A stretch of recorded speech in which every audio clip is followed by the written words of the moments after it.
Buongiorno, buonasera, benvenuti amici. Welcome, my friends. Welcome to my channel, Fountain Pen Therapy. Well, today I have another episode in a series of blog episodes, if you will, where I will be providing, especially for those of you who are just beginners in this hobby of ours, some observations, some tools that you could use that I've over the years have accumulated and realized that are essential for any collector, especially an ink collector. And today we'll be looking at the 10, what I feel are the 10 most essential tools for any ink collection. And like I mentioned, it is this episode will be of particular interest for beginners, if you will. But I've seen a lot of episodes and videos destined for beginners where you pick up little tools and little observations here and there, and it just adds to your overall knowledge. So I hopefully even the fountain pen enthusiasts or experienced collectors will find this useful and helpful. There you have it. We're going to look at 10 very essential tools. It's a beautiful day there. It's spring here, and it's time for some color. Get away from the winter blues. And color means inks, and inks means, to me anyway, fountain pen therapy. So stay tuned, and we'll look at those tools that I recommend to you.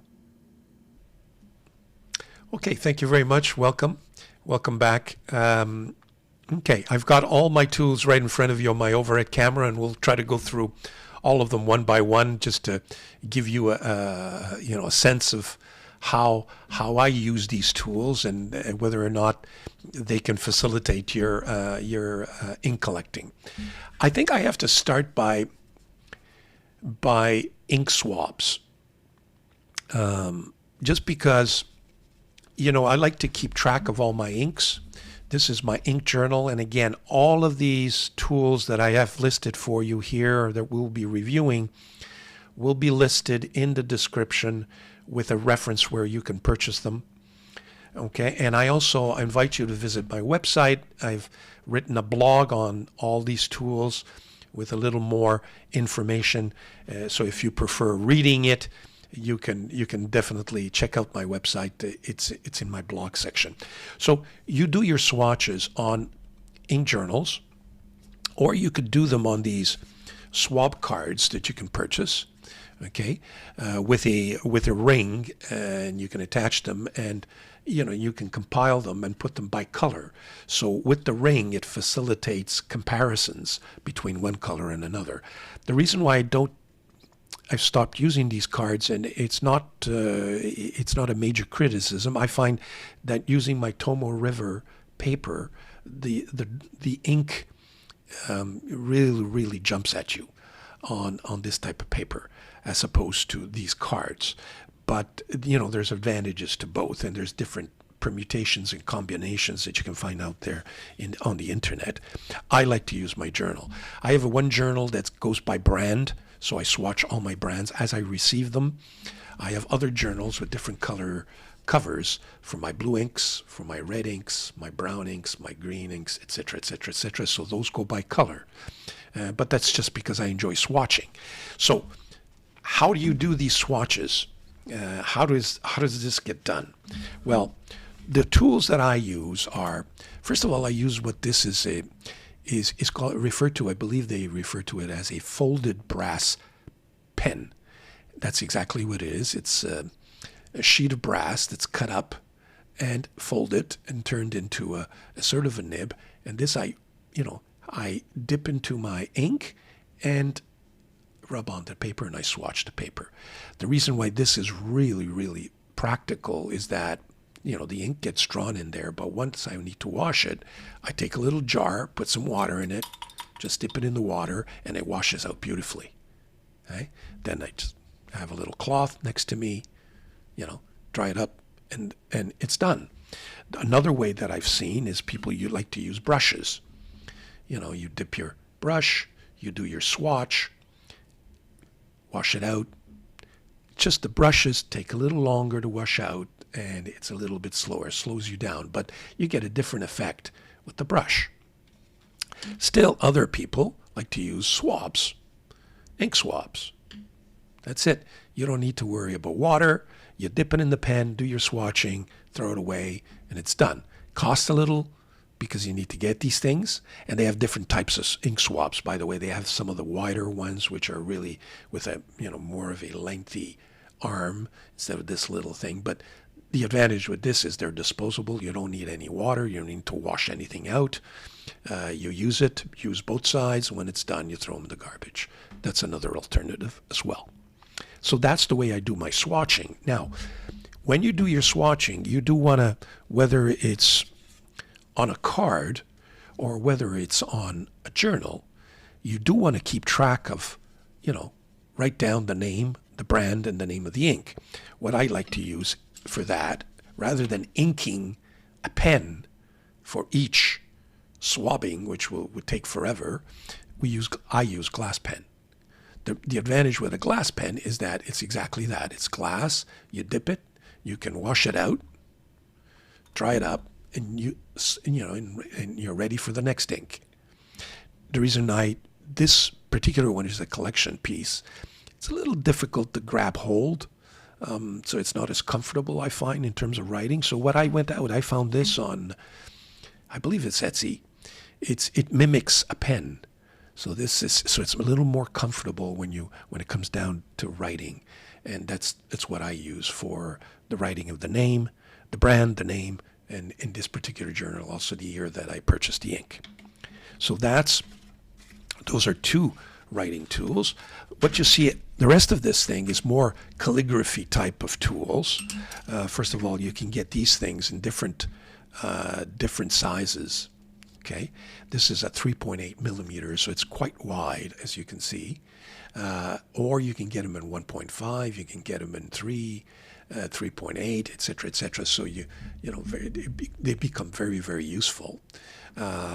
This is meant to use a cartridge system. So if you're doing any lengthy calligraphy, you can put a cartridge in there and it'll last quite a bit. Or you can simply dip, wash out, dip. You can use that. So it's a little more comfortable. It looks like a pen.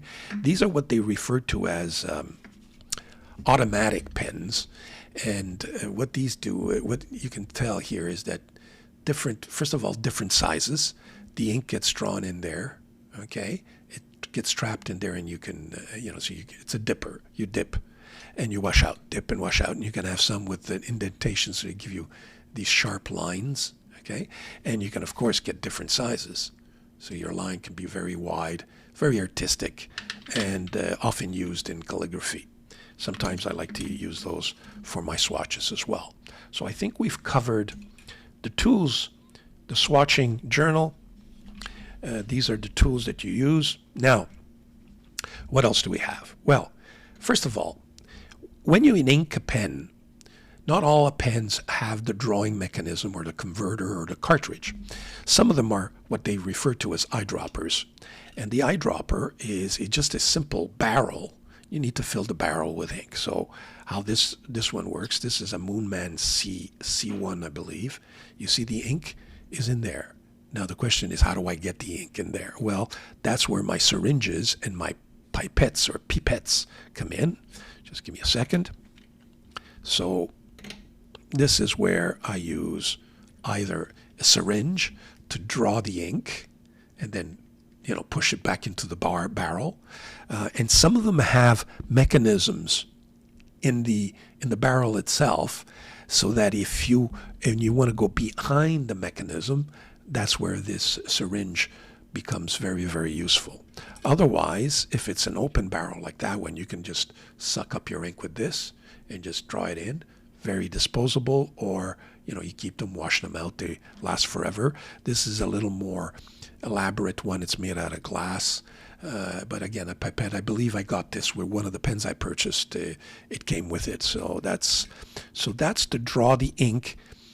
You can also use this to do some swabs. I know some people like to just drop their inks on a piece of paper and let it dry, just to see what kind of an effect it gives. So those can come in handy for that as well.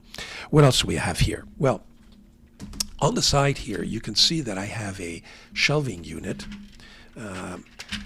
Now, sometimes, we can buy bottles of ink, but we're not sure we're going to like that ink. So what some of these retailers sell are samples. A sample with the name on it. So it's just, 3, 4, 5 milliliters of sample ink, of the ink that you want to buy. It gives you the opportunity to test it, try it out, see if you like it. And if you like it, you buy it. If not, and a little vial like this will last quite a bit. And you can add to your collection without spending the $20, $30, $40 for a full ink bottle that can last you 10 years, So that's, and I have several of these containers, these shelving units where I put all my vials in. They go by color. So I have one for blues, one for green, and, you can stack them up one on top of the other. So they come in very handy. So that's the vials for the ink samples. Next thing is, I think we all should have is a couple of bottles, just to put ink in there. Use jars for your water to wash out. Then you need a pen holder. So, for example, or a pen rest. So when you're inking, you want to rest your pen while you do something else. You can rest the pen there. You can put it on a cloth, or you can use a pen rest. Both of them, fairly inexpensive, a few dollars on Amazon. And that does the trick. So those are your pen rests. Lastly, I have my blotter. This is I have more elaborate blotters or more collection pieces, but this one is an everyday one. Purchased this on Etsy as well, along with the blotter paper. And that's when you do your swatching or even your writing. If your ink is fairly wet and you don't want to wait until it dries, because sometimes some of these swatches can really be elaborate, and with fairly wet inks, it can last quite a bit of time before it dries up. So you could, blot it up. Same thing with the writing, and you can move ahead and flick the page to the next page, and everything gets dried up fairly quickly with the blotter. So I think a blotter also comes in very, very handy. Lastly, what I'd like to do is refer you to a couple of websites that I also think are very, very, very useful. So if we can switch camera, switch cameras so that we could look at my software, which is referred to as Fountain Pen Companion. The Fountain Pen Companion, I can log in, and just let me log in here. And this actually collects all your inks. So I have all my inks, and I haven't used this in a while. So, 225 pens. I have maybe double that. So I've got some work to do. 424 inks.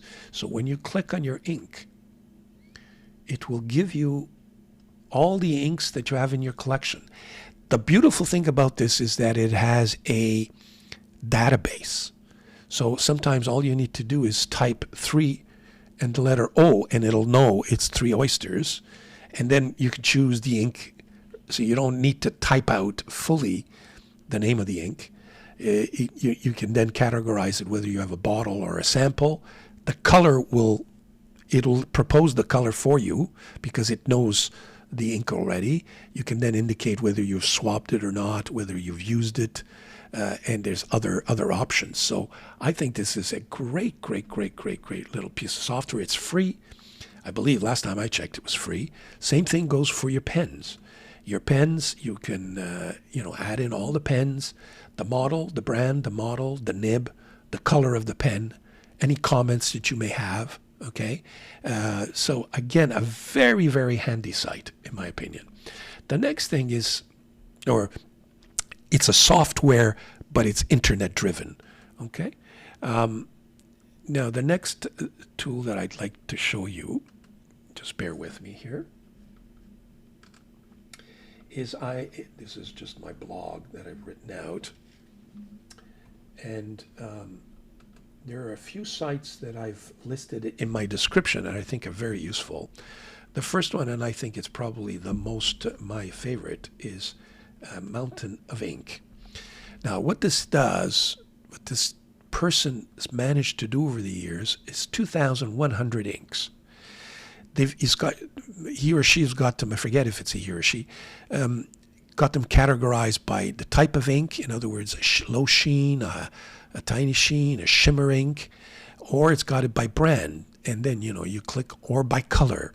So you click on orange, and he's got all the inks that he swatched and reviewed. You click on the ink, particular ink, and the person is actually reviewed. So you can get a real sense of what that ink looks like on a swatch card. Okay? He does, see little drops that you could do with your pipettes, and then tests the ink on different types of paper. So this is papier plume, on Toma River, on Rhodia paper, on Toma River paper, on Lucterne paper, on Staples, just a Staples copy paper, and then does a comparison with other swatches, and then you can see the handwriting there, and he or she gives you the final comments in terms of it's a wet ink, a dry ink, whether the person liked it or not, and recommends it or not. Fabulous, fabulous site, in my opinion. The next site, and I have about a dozen that I've listed in my blog or in my description, is a similar one by the name of InkSwatch. Again, very, very, the amount of work that this takes. You see, so you've got the particular inks, so this the Trementis purple violet, and with the information, and if there's an ink video review, and then the person is and gives you their impressions. Fabulous. Just a fabulous resource, in my opinion. And I've listed several others that you can feel free to check out, and hopefully you'll be able to use and facilitate your ink collection. So, okay, lastly, what you're taking a look at here is my shelving unit. It's a kind of an old, we used to put our cassettes there. It kind of rotates. Let me just see if I could get closer up to demonstrate to you that this thing rotates. And I get two sides to it, if you will.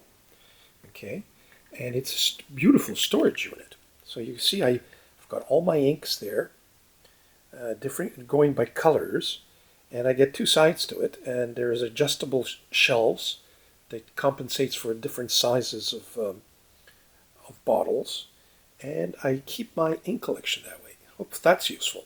That's it for today, folks. I hope you enjoyed it. I hope you found some of this information useful, especially for you, the beginners. Hope it's given you the taste of what's coming with your ink collection and what you can do, and what the tools you can use. So hopefully it'll provide you with the fountain pen therapy that you require. Anyway, thank you very, very much. All the best, and we'll see you in the next video.